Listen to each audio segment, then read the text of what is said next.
The United States has been taken advantage of for many years by many countries, but nobody's done it like China. To end these chronic trading abuses, my administration took necessary and very lawful action to protect America's economy, security, and farms. We're taking swift action to remedy all of the injustice that's been done over the years. In particular, you could say with our farmers, they're patriots. They stood up and they were with me. They didn't say, oh, you shouldn't do this because we're going to have a bad year. Because they've had 20 bad years if you really look. You take a look at those charts way back, longer than that. It's just been a steady spiral down. So we will ensure that our farmers get the relief they need and very, very quickly. It's a good time to be a farmer. We're going to make sure of that. So today I'm announcing that I have directed Secretary Perdue to provide $16 billion in assistance to America's farmers and ranchers. It all comes from China. We'll be taking in, over a period of time, hundreds of billions of dollars in tariffs and charges to China. And our farmers will be greatly helped. We want to get them back to the point where they would have had if they had a good year. This support for farmers will be paid for by the billions of dollars our Treasury takes in. We'll be taking in, depending on what period of time we're talking, many billions of dollars, far more than the $16 billion that we're talking about. But the $16 billion in funds will help keep our cherished farms thriving and make clear that no country has veto on America's economic and national security. Can't let that happen, ever. And if you remember, not so long ago during the time of our negotiation, and China broke the deal with us, and that's okay, that's fine. But during that time of negotiation, if everyone remembers, we had periods where China would target our farms, right? They would actually target. They took an ad in a newspaper from Iowa, big ad, saying lots of bad things about the administration, about the fact that we're negotiating too tough, we're not going to make a deal. But they steal intellectual property by the billions. Somebody estimated it at $300 billion. Nobody knows how you estimate it, but somebody does. They say $300 billion a year in theft, intellectual property theft. So we can't let that happen. Our economy is booming, our nation is prospering, and now is the time to insist on fair and reciprocal trade for our workers and for our farmers. I remain hopeful that at some point we'll probably get together with China. If it happens, great. If it doesn't happen, that's fine. That's absolutely fine. And I look forward, I'll be seeing President Xi at the G20 very shortly. Many of you are going to be there. Many of the media present, you'll be at the meeting. And we look forward to that. But in the meantime, and maybe for a long time, I appreciate the incredible bipartisan support that my administration has had on trade and trade policy, especially as it pertains to placing very massive tariffs on China. And just so you understand, these tariffs are paid for largely by China. A lot of people like to say by us. In fact, Larry Kudlow was quoted, but they didn't have the second part of his quote, which was a very good quote. China subsidizes a lot of businesses, and China came out, and in subsidizing the business, they pay for a big portion of that tax. But right now, a lot of companies are moving out of China because of the tax. They're moving to non-tariffed countries. So it's a bad thing for China. We don't want that, but that's just the way it works out. But we're taking in tremendous amounts of tariffs, and you don't have to pay, by the way, tariffs for companies when they move into the United States. You move to the United States, it's very simple business. There are no tariffs to pay. And many companies are already planning to move back to the United States or to move to the United States for the first time so they don't have to pay the 25% tariff. But they're moving to Vietnam, they're moving to other places, but we'll get plenty of them. Our country must maintain a united front to achieve maximum results for our people. Very simple. For years, farm income has declined, and we're talking about many years. This year, however, and I was a little surprised to see this because I know that there's been really a trade attack on our great farmers. Net farm income, because our economy is doing so well, is forecast to be nearly $8 billion higher than in 2016. Did you know that? You're doing better than you were doing in 2016. Nobody told me that. But that's because our economy has been so strong. Our economy is about as good as it's ever been, maybe better than it's ever been. And the agricultural exports are expected to be $10 billion more than in 2016. It's not bad. You've done a good job. We both have. We all have. The farmers have. So we're fixing broken trade deals to open up markets for American exports, including with the brand new US-Mexico-Canada agreement, an agreement that the Democrats in Congress, many are supporting, I must say. They've told us they're supporting it regardless of leadership. I don't think Nancy Pelosi understands the deal. It's too complicated, but it's not a complicated deal. It's actually not a complicated deal. It's a deal that's going to be many, many times better than NAFTA. I consider NAFTA to be one of the worst trade deals ever made in the history of our country. I think the World Trade Organization, Larry Kudlow, may be even worse. Maybe even worse because of what it's done with respect to trade and international trade and trade with China, what it's done for China and how much money our country has been losing to China every year. So World Trade Organization has been really bad, but the NAFTA has been one of the worst deals ever made in trade.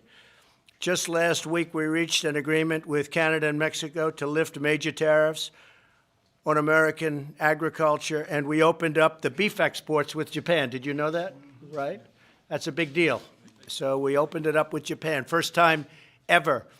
So beef is now going to be starting to flow to Japan, and our folks that do beef, they are very much happy. They were shocked to see that one, but it's happening. It's happening fast. And I think things probably are going to happen with China fast because I can't imagine that they can be thrilled with thousands of companies leaving their shores for other places.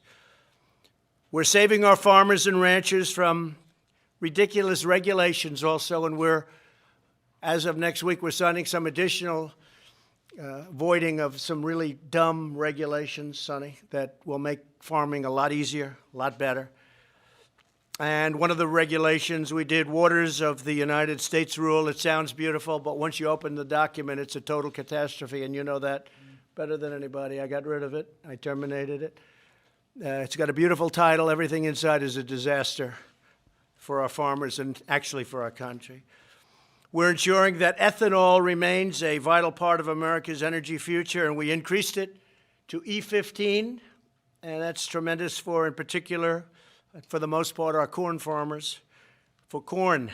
And the people in Iowa and lots of other places are very happy. I just did it recently, and I made a promise during the campaign that I was going to do it. And I don't know if it had an impact, but I won Iowa by a lot. And perhaps it did, perhaps it didn't. I don't really care. It's the right thing to do. So you're going to be at E15, which is something I think you've been waiting for a long time. And we're going to also make that available year-round. They had it for a period of 8 months. Now we're going to make it year-round. That was a ridiculous rule.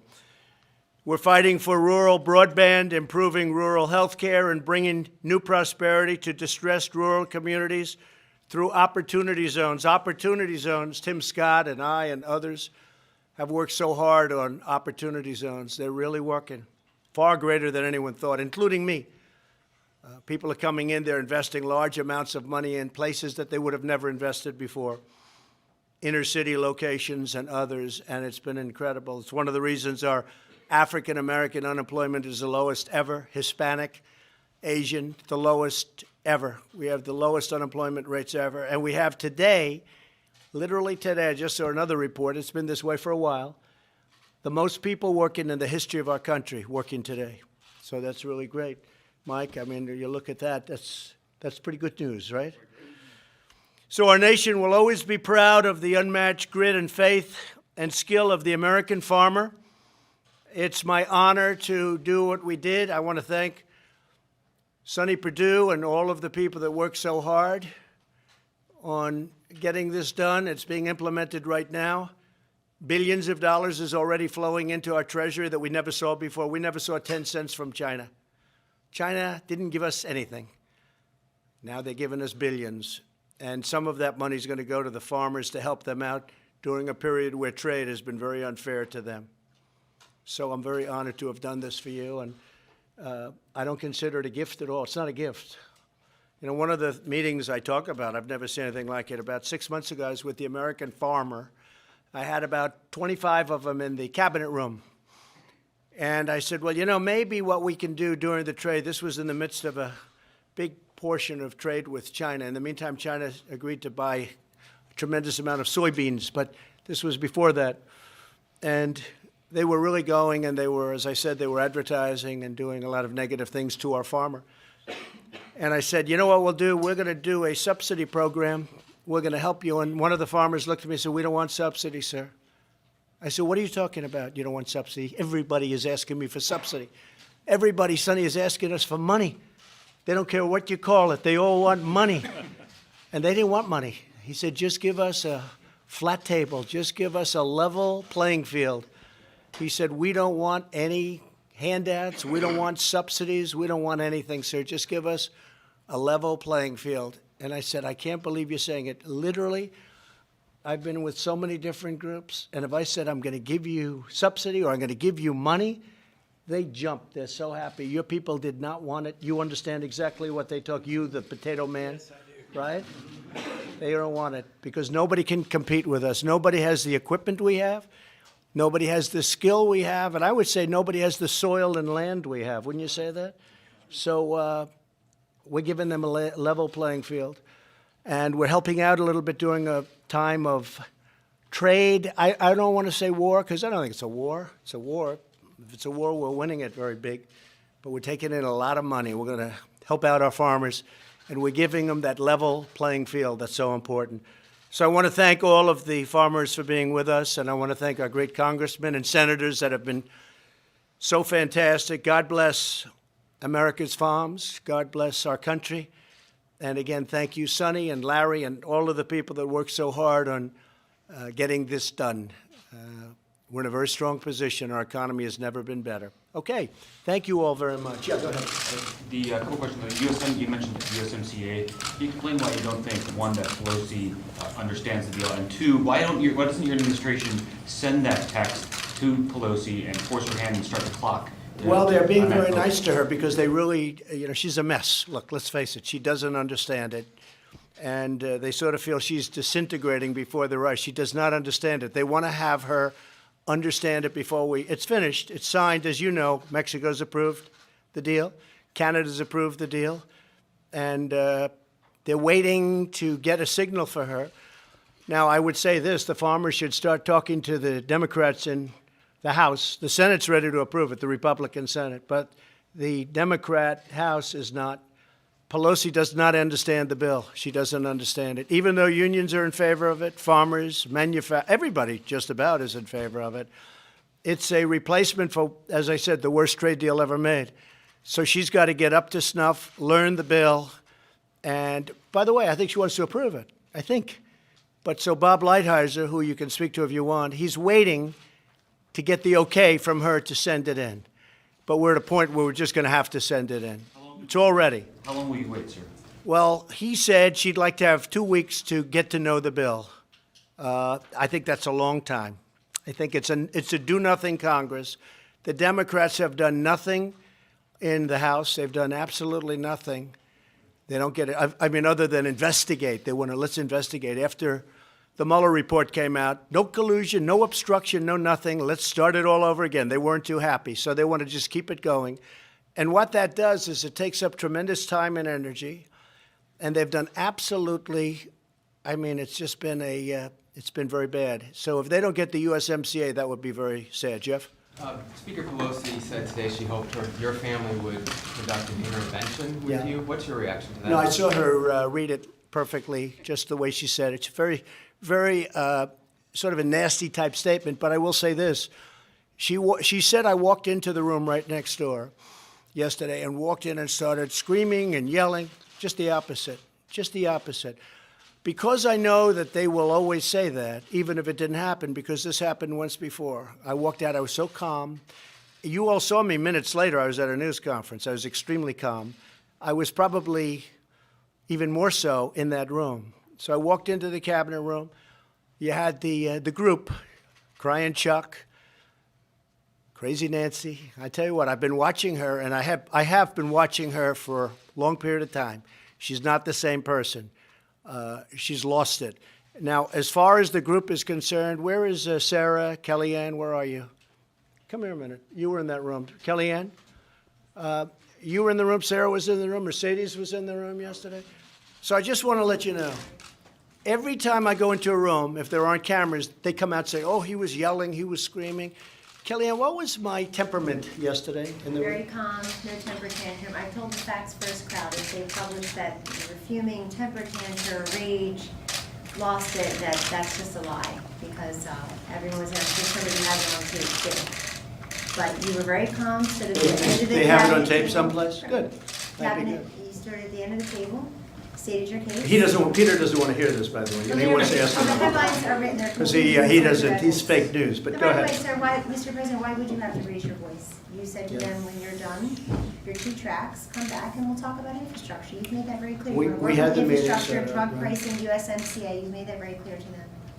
And I just don't know what she's going to do with USMCA. It's going to be one of the great trade deals of all time. And frankly, if we didn't have tariffs, we would never have a deal like this. Because when Canada, when Mexico said they're not going to agree to certain points, I said, that's okay, we're just going to tariff your nation. We're going to tariff you. Either you're going to agree or not. It's a great deal. In fact, you know, your friends on the other side of the border, they started striking and picketing. So that's usually not a good sign for the other side, right? We made a great deal. But whether or not Pelosi understands it, or whether, I don't think she's capable right now of understanding it. I think she's got a lot of problems. Mercedes, you were in the room yesterday. I walked in, and I would say in this voice, I said, not right what you did, and calling a meeting like this wasn't right.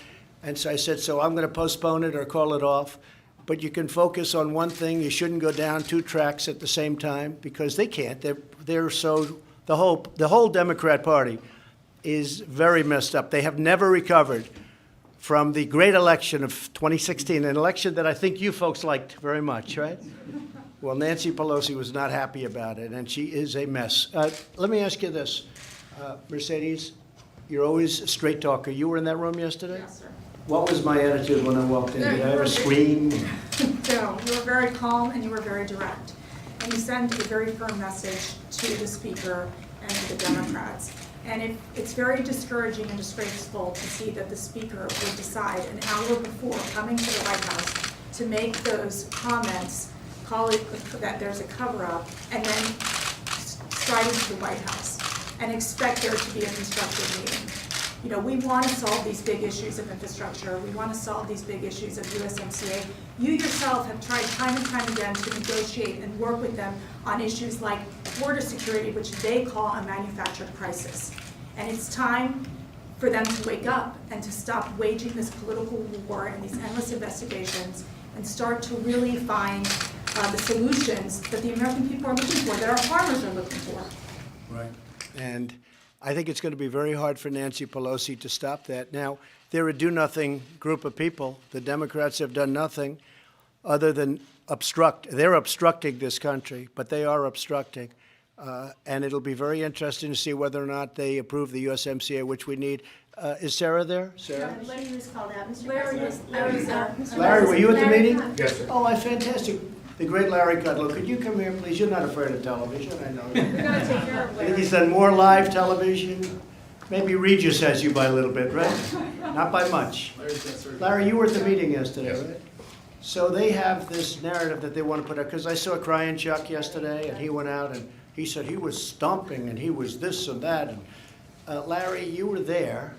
There were many people there, by the way, many people. We can get you 20 other people to say this. What was my attitude yesterday at the meeting? Mercy's right, Kellyanne's right, you were very calm, and you laid out the case. You had a lot of numbers of what you've contributed in terms of paperwork and witnesses and so forth. While you were there, they didn't say anything, Speaker didn't say anything.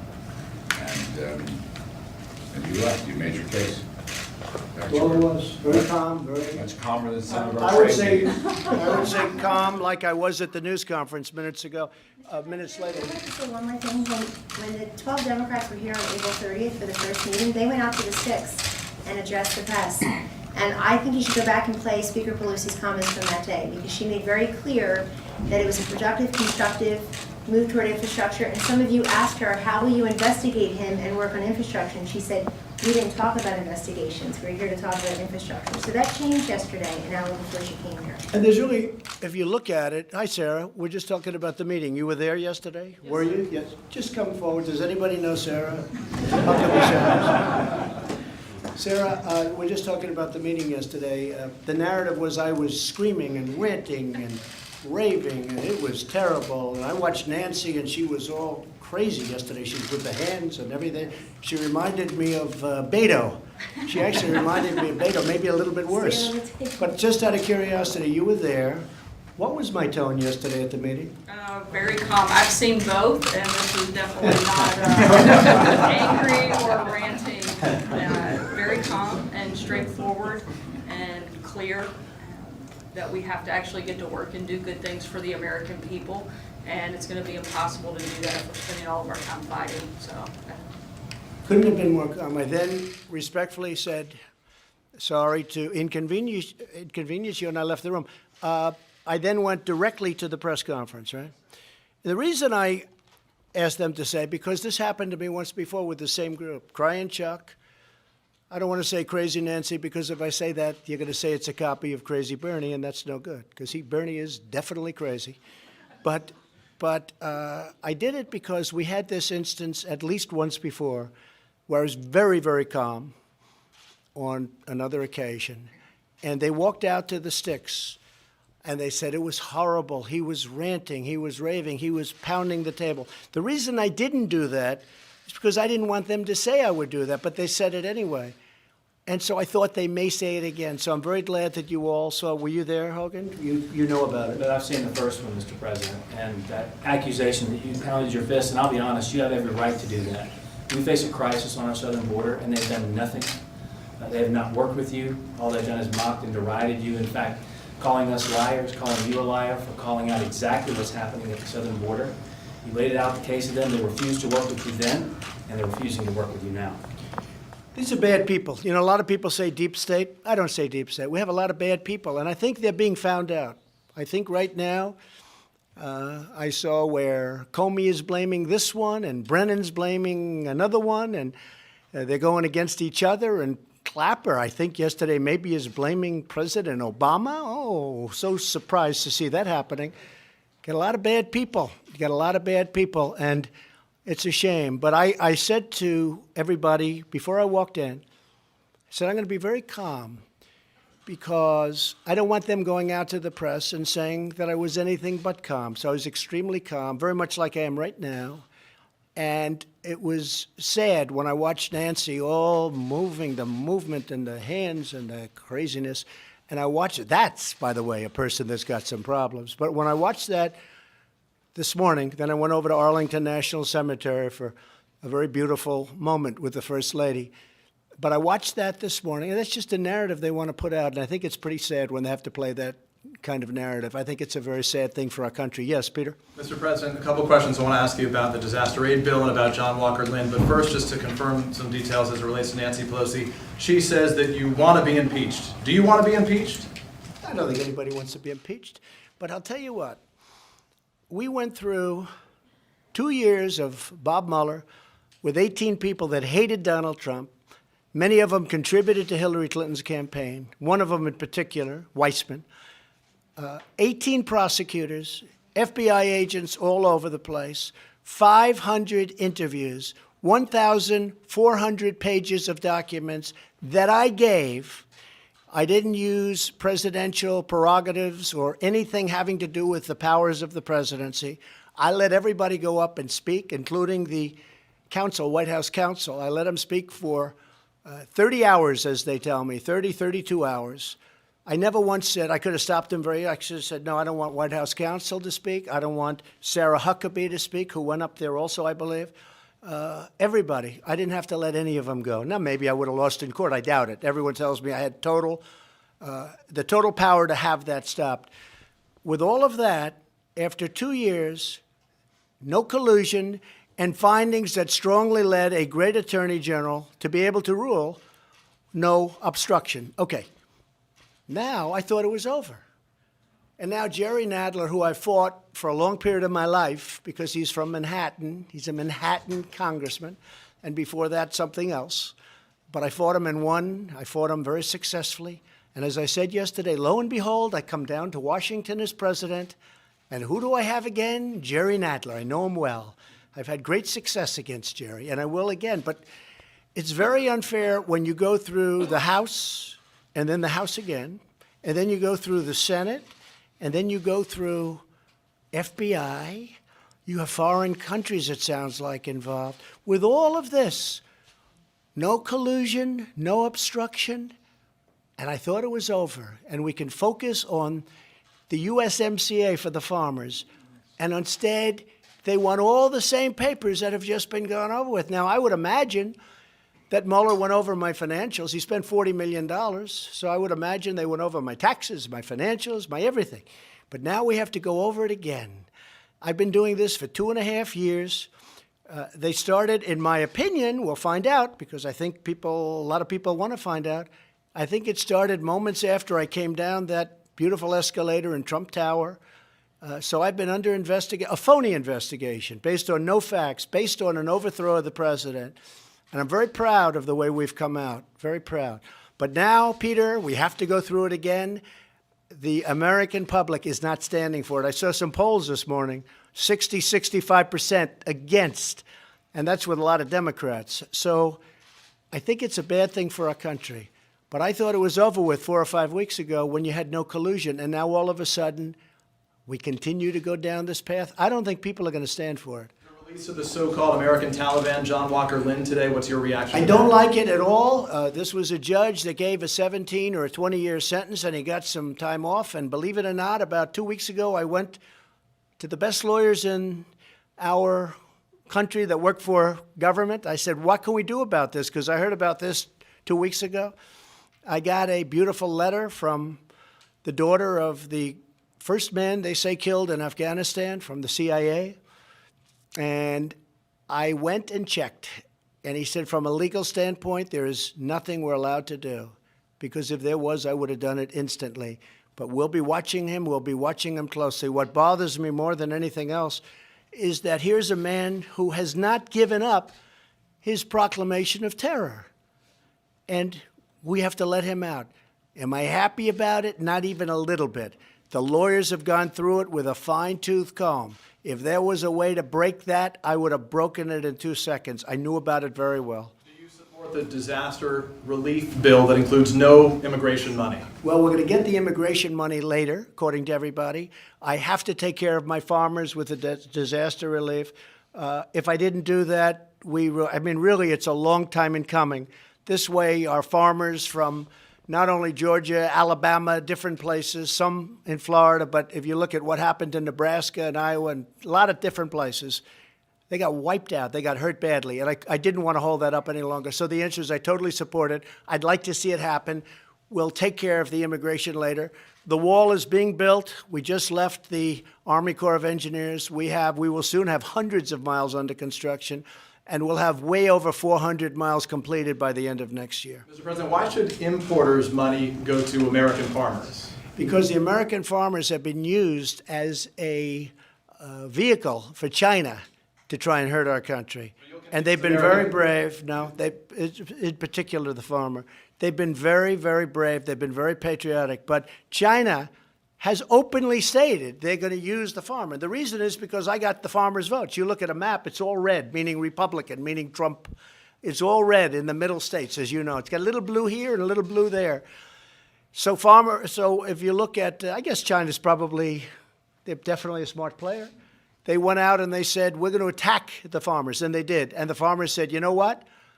We're with our president. I never heard, even on some of the networks and cable channels that are negative, I've never heard any of the farmers speak badly. They said, You told me that, Mike. The president he's doing the right thing. They've been unfair to this country, and they're not talking about farm, they're talking about everything. China's been unfair to this country for many, many years. Finally, we have somebody that's fighting back, and by the way, successfully fighting back. We're talking about hundreds of billions of dollars.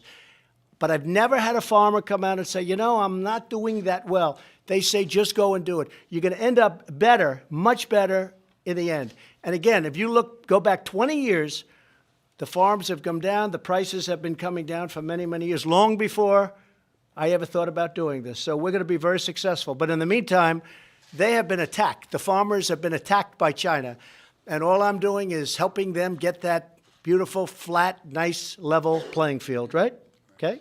Yes, please. Thank you, Mr. President. Would you consider sending troops to the Middle East to counter Iran as it was reported? Well, I would if we need them. I don't think we're going to need them. I really don't. But I have a meeting on it in about an hour. I would certainly send troops if we need them. Iran has been a very dangerous player, very bad player. They're a nation of terror, and we won't put up with it. The deal that was signed by President Obama was a horror show. It's a terrible deal. The minute I collapsed that deal and terminated it, Iran went in a very bad direction. They're now suffering massive problems financially.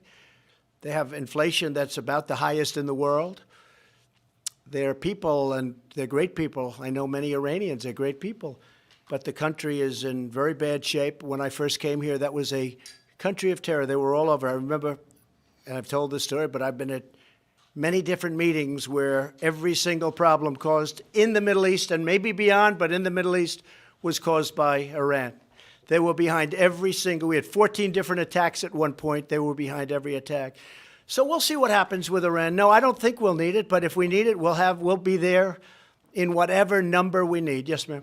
Do you think that the United States reduced its footprint in the Middle East too far? And now No, I don't think so. I don't think so. Look, I don't think we ever should have been there. Okay? I inherited this mess. Should we have been there? No, we shouldn't have been. Should we have gone to Iraq? Should we have attacked Iraq, which did not knock down the World Trade Center? We had a place that was not conducive to terrorists, okay? The terrorists were killed instantly in Iraq. And now it's a, tough situation. So I think we should not have been in the Middle East. With that being said, we've done a great job. I took over the ISIS fight. We knocked out 100% of the caliphate. That doesn't mean that they're not going to blow up a store. They're totally crazy. But we knocked out 100% of the caliphate, and I did it quickly when I came in. President Obama had totally lost control. He had lost control of the military. He had lost control of the fighting. And our military was totally depleted and in very bad shape. These folks know that better than anybody. They were in very bad shape. We will soon have the strongest military that we've ever had by far, and nobody's going to mess with us. Okay. Mr. President, can you get a trade deal with Japan relatively soon, you think? Well, I'm going to be with Japan, as you know. I'm going there on Friday. Many of you are going to be coming with us, and it's a very big thing going on with the emperor. It's something that hasn't happened in over 200 years. I am the guest, meaning the United States is the guest, but Prime Minister Abe said to me very specifically, you are the guest of honor. There's only one guest of honor. You are the guest of honor. I represent the country. With all the countries of the world, I'm the guest of honor at the biggest event that they've had in over 200 years. So it's a great thing, and we get along very well with Japan. I get along very well with the Prime Minister, so we're going to be spending 2 days over there. Yes, ma'am. Mr. President, is there anything that you are willing to work with Democrats on now? Because Everything. I'd like to work with everything. No, they have to go down their track. Let them get rid of the nonsense first, and when that's done, we'll go very quickly. We can go very quickly. Infrastructure is very easy. For me, that's very easy. But you can't go down two tracks at the same time. It doesn't work that way. Their whole focus, let me explain. Their whole focus is on 2020 and trying to demean the Republican Party and demean the President of the United States as much as possible so that either we get his poll numbers down to a point where he can't win, except strange things happening. My numbers are going up. Someday you'll explain that to me, Kelly. But my numbers are going up. But it's very interesting. So they either want to demean so much or they want to try and get him out of office any way we can. I mean, you had one gentleman, Green, Congressman Green, he sounds like a real beauty. He said, the only way we're going to beat him is to impeach him. How about that?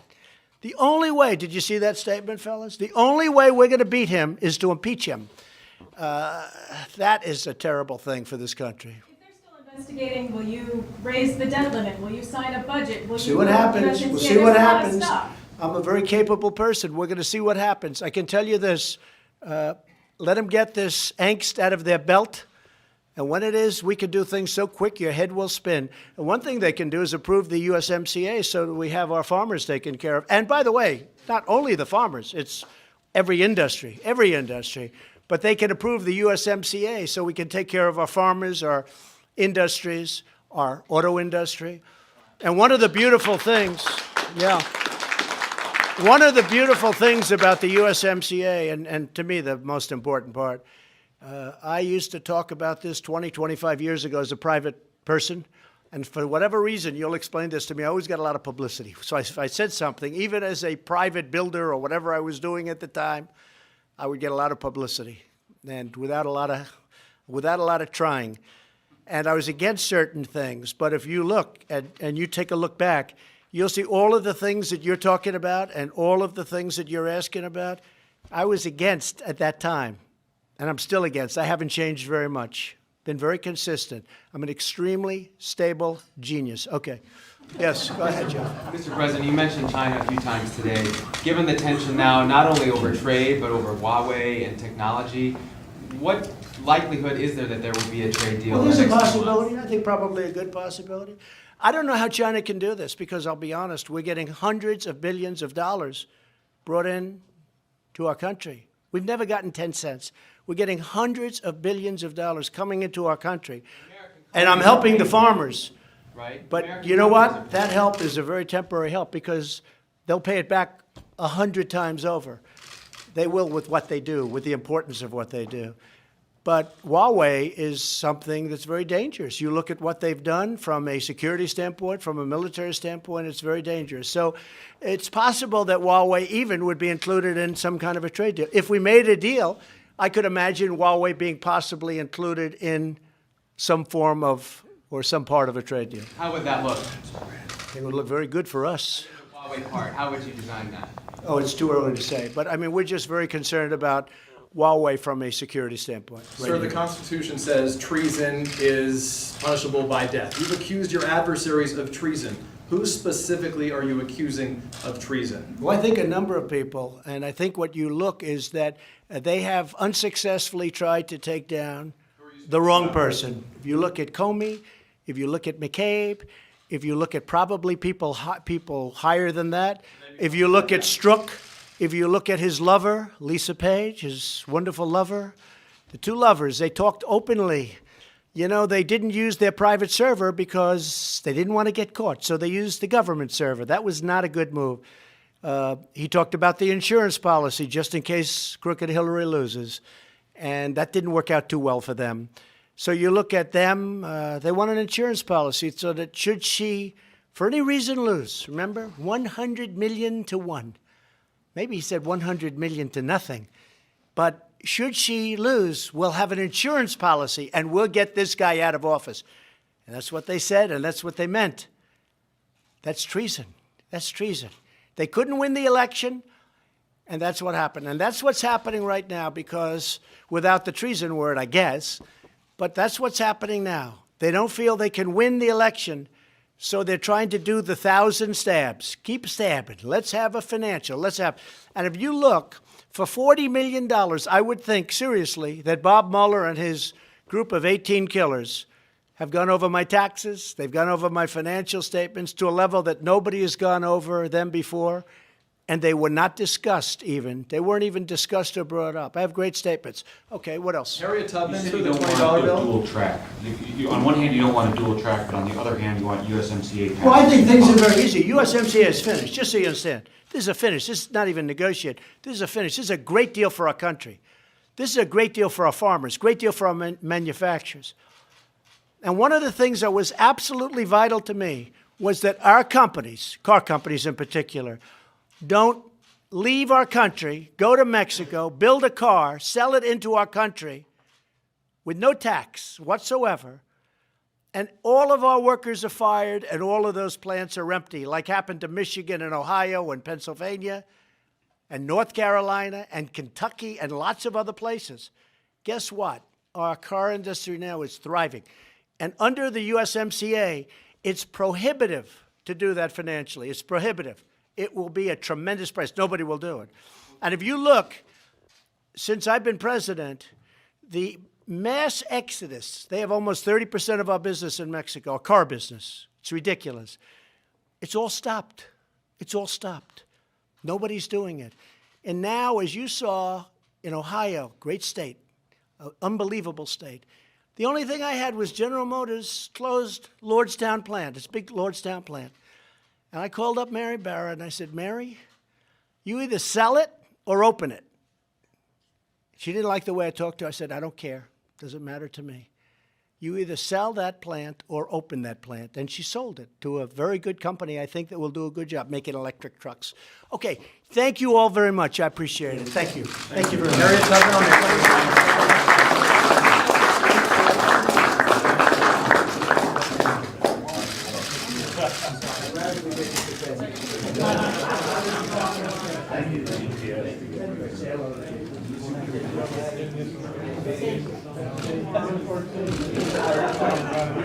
Thank you.